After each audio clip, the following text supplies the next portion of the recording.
ચાલો, good morning students. BCom sem 5 English. તમને લગભગ આમ બધું ક્લિયર દેખાતું હશે, છતાંય તમને દેખાડી દઉં કે પ્રોવિઝન ફોર ટેક્સ લખેલું કદાચ ડાબી બાજુનું એકાઉન્ટ છે એનું હેડિંગ ના દેખાય, બરાબર? એ પ્રોવિઝન ફોર ટેક્સવાળું એકાઉન્ટ છે, ઓકે. અને બાજુમાં જે બધી ઇન્ફોર્મેશન છે એમાં કેશ ફ્લો સ્ટેટમેન્ટ પ્રિપેર કરી નાખ્યું છે, તો તમે એ રીતે ધ્યાનમાં લઈ અને ગણતરી કરજો, બરાબર?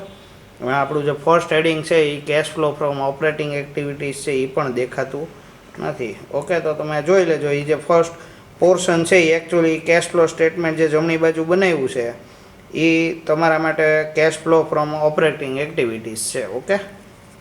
બાકી તમને બહુ પ્રોબ્લેમ નહીં થાય. એક જ સેકન્ડ, સેટિંગ થોડુંક ચેન્જ કરી જોઈએ, કદાચ એનાથી કાંઈ ફેર પડે, ઓકે. લ્યો, ઓકે, બધું દેખાવા મળ્યું, ઓકે. તો પ્રોવિઝન ફોર ટેક્સ. હવે જે દાખલો આપણે ગણી રહ્યા છીએ એ છેલ્લે જે આપણે સૂર અને સંગીતવાળો જે દાખલો ગણ્યો એની ઉપરનો બીજો એક દાખલો એના ઓપ્શનમાં હતો, સોનું સુહાસીની લિમિટેડ. તો એ સમ આપણે કેલ્ક્યુલેટ કરીએ અને એમાં આપણે જ્યારે ફંડ ફ્લો સ્ટેટમેન્ટ કાઉન્ટ કર્યું ત્યારે એમાં થોડી ઘણી એરર હતી કે બે બાજુ બેલેન્સ શીટના ટોટલ નહોતા મળતા, એટલે એકોર્ડિંગ ટુ ધેટ એમાં થોડા ઘણા ફેરફાર કરેલા છે કે ભાઈ ત્યાં P&L એકાઉન્ટ છે 1,90,000 કરી નાખ્યું છે અને કેશ એટ બેંક છે ₹5,50,000, ઓકે. બાકી કોઈ એમાં ચેન્જીસ નથી, ઓકે. તો આપણે સ્ટાર્ટ કરીએ. તો આપણું જે ફર્સ્ટ એડજસ્ટમેન્ટ છે એ શું છે, તો કે taxation paid during the year amounting to ₹1,40,000. તો આપણી જનરલ એન્ટ્રી થાય provision for tax account debit to cash or bank. એટલે કે પહેલાં તો અહીંયા લખી નાખવાનું ટુ કેશ ઓર બેંક. કેટલી અમાઉન્ટ છે એ પે કરી? 1,40,000. તો એની જે સેકન્ડ ઇફેક્ટ છે અહીંયા આગળ આવશે. અહીંયા આગળ આપણે લખી જ નાખીએ ઓપરેટિંગ પ્રોફિટ. પહેલાં તો ઓપરેટિંગ પ્રોફિટ એની જગ્યા ખાલી રાખી દઈએ, પછી લખી નાખીએ ટેક્સ પેઇડ. કેટલી છે અમાઉન્ટ પે કરીએ છીએ? 1,40,000. એટલે જે પણ ફિગર આવશે એ નેગેટિવ ફિગર આવશે, ઓકે. પછી આપણે આગળ વધીએ તો depreciation charge during the year machinery ₹50,000. Machinery લેજરમાં લખી નાખો ડેપ્રિસિએશન 50,000, ઓકે. એની જે સેકન્ડ ઇફેક્ટ છે P&L એડજસ્ટમેન્ટમાં આપી દેવાની to depreciation on machinery ₹50,000, okay. પછી આપણે આગળ વધીએ. Machinery with book value of ₹1,00,000 sold for ₹75,000 means there is loss of ₹25,000 by cash or bank. Sale કેટલા રૂપીસમાં કરો છો? 75,000 અને 25,000 છે એ લોસ છે, લોસ ઓન સેલ. P&L એડજસ્ટમેન્ટમાં જશે ઇફેક્ટ, ઓકે. એટલે સૌથી પહેલા અહીંયા લખી નાખીએ to loss on sale of machinery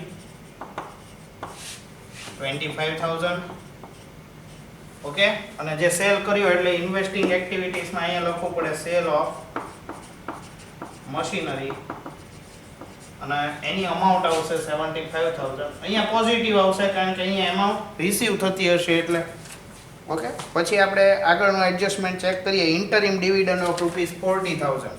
P&L એડજસ્ટમેન્ટમાં ઇન્ટરિમ ડિવિડન્ડ એમાઉન્ટ આવશે 40,000 અને આગળની તમે બીજી જે સેકન્ડ ઇફેક્ટ તમારી આપવાની થાય અહીંયા આગળ આવશે ઇન્ટરિમ ડિવિડન્ડ ફાઇનાન્સિંગ એક્ટિવિટીઝમાં અને પેમેન્ટ કરો કેટલું? ₹40,000, એટલે કે બ્રેકેટમાં માઇનસ ઇફેક્ટ આવશે પેમેન્ટ કરીએ છીએ એટલે, ઓકે. તો આપણા એડજસ્ટમેન્ટ્સ છે એ લગભગ આમ મોટા ભાગના શું થઈ ગયા, આમાં કમ્પ્લીટ થઈ ગયા. હવે બેલેન્સ શીટ એનાલિસિસ. તો first of all share capital of ₹12,00,000 sold for share capital છે એ પ્રીવિયસ યરની ₹12,00,000 છે અને 2018ની 15,00,000 means there is increase of 3,00,000. તો તમારે ડાયરેક્ટ એની ઇફેક્ટ ક્યાં આપી દેવાની? ફાઇનાન્સિંગ એક્ટિવિટીમાં. અહીંયા લખી નાખવાનું issue of equity share capital અને અમાઉન્ટ કેટલી આવશે? ₹3,00,000, ઓકે. ઇશ્યુ કરીએ એટલે અમાઉન્ટ રિસીવ થતી હોય એટલે પોઝિટિવ ઇફેક્ટ આવશે. એના પછી ચેક કરો તો કે 14% ડિબેન્ચર્સ 6 લાખમાંથી 4 લાખ થઈ ગયા, એટલે કે રીપેમેન્ટ ઓફ ડિબેન્ચર્સ છે, ત્યાં જ ઇફેક્ટ આવશે રીપેમેન્ટ ઓફ ડિબેન્ચર, અથવા આને રિડમ્પશન ઓફ ડિબેન્ચર પણ કહી શકાય. તો એની અમાઉન્ટ આવશે 2 લાખ રૂપીસ. પેમેન્ટ કરવું પડે એટલે માઇનસ ફિગર કરી નાખવાનો. Okay, 2 lakh. P&L adjustment account prepare કર્યું છે એટલે એની ઓપનિંગ ક્લોઝિંગ બેલેન્સ આવી ગયું હોય. જનરલ રિઝર્વ છે એ 3 લાખમાંથી 3,50,000 થઈ ગયું, એટલે P&L એડજસ્ટમેન્ટમાં 2 જનરલ રિઝર્વ અને અમાઉન્ટ આવી જશે 50,000. ઓકે, પછી આપણે આગળ વધીએ તો ક્રેડિટર્સની જે વેલ્યુ છે એ 5 લાખમાંથી 6,90,000 થઈ જાય છે, એટલે તમારે ક્રેડિટર્સ છે એમાં ઇન્ક્રીઝ ઇન ક્રેડિટર્સ લખવું પડે ઓપરેટિંગ એક્ટિવિટીઝમાં. ઇન્ક્રીઝ ઇન ક્રેડિટર્સ એમાઉન્ટ આવશે 1,90,000. આ પ્લસ ઇફેક્ટ આવશે કારણ કે લાયબિલિટી ઇન્ક્રીઝ થઈ રહી છે, એટલે ફંડ છે એ તમારી આગળ સરપ્લસ રહેશે. પછી પ્રોવિઝન ફોર ટેક્સ એકાઉન્ટ છે આપણે ઓલરેડી પ્રિપેર કરેલું છે. હવે જો બિલ્ડિંગમાં 8 લાખમાંથી 7,60,000 થઈ ગયા, એટલે કે 40,000નું ડિક્રીઝ છે. જુઓ એસેટ છે તો એ બીજું કાંઈ નથી, ડેપ્રિસિએશન ઓન બિલ્ડિંગ છે. સીધું જ તમારે લખી નાખવું પડે ડેપ્રિસિએશન ઓન બિલ્ડિંગ. અને કેટલી અમાઉન્ટ આવશે? 40,000. ઓકે, પછી આપણે આગળ વધીએ તો મશીનરી એકાઉન્ટ છે એ આપણે ઓલરેડી પ્રિપેર કરેલું છે. જો ઇન્વેસ્ટમેન્ટ 3 લાખમાંથી 4,50,000 થઈ ગયા. ડ્યુરિંગ ધ યર કોઈ પણ એડજસ્ટમેન્ટ તમને આપેલું નથી, તો 1,50,000 ના ઇન્વેસ્ટમેન્ટ શું થયા હોય? પરચેસ થયા હોય. અહીંયા ઇફેક્ટ આપી દો purchase of investment.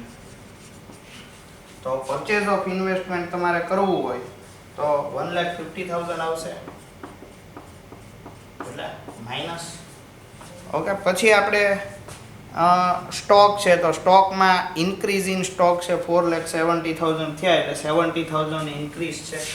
Increase in stock કેટલા રૂપીસ? 70,000. ફિગર્સ છે એ નેગેટિવ આવશે, ઇન્ક્રીઝ ઇન કરંટ એસેટ છે એટલે. પછી આગળ વધીએ તો ડેટર્સ છે એ 6,70,000 માંથી 5,30,000 ડિક્રીઝ ઇન ડેટર્સ. અને આપણે ડિફરન્સ છે એ ચેક કરી લઈએ.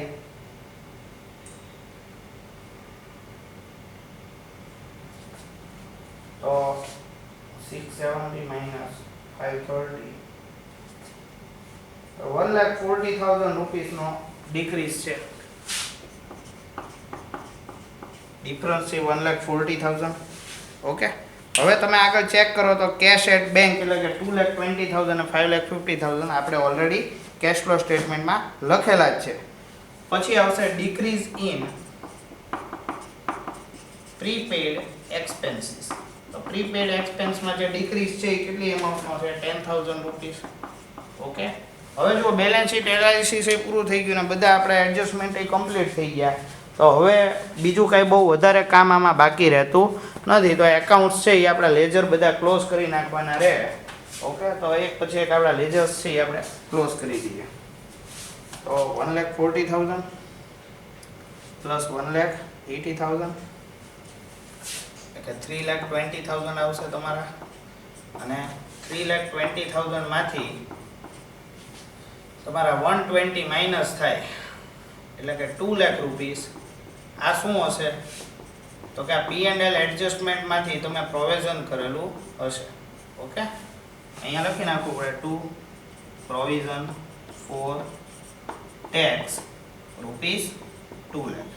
ઓકે, તો provision for tax account close થઈ ગયું. પછી ચેક કરો મશીનરી એકાઉન્ટ.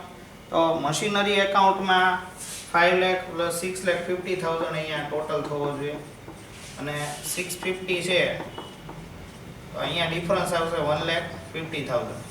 બીજું કાંઈ ન હોય, cash or bank purchase of machinery છે, બીજું કાંઈ નથી. તો આની ઇફેક્ટ સીધી આપી દેવાની ઇન્વેસ્ટિંગ એક્ટિવિટીઝમાં purchase of machinery. Amount check કરશો તો 1,50,000. ઓકે, માઇનસમાં. પછી P&L એડજસ્ટમેન્ટ એકાઉન્ટ ક્લોઝ કરી દો.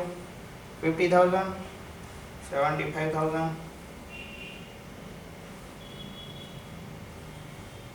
Okay, plus 40,000, plus 50,000, plus 40,000, plus 2 lakh, plus 1,50,000, 5,55,000 થશે. 5,55,000 માંથી 1,90,000 તમે માઇનસ કરી નાખો. 3,65,000 ઓપરેટિંગ પ્રોફિટ તમારો આવશે.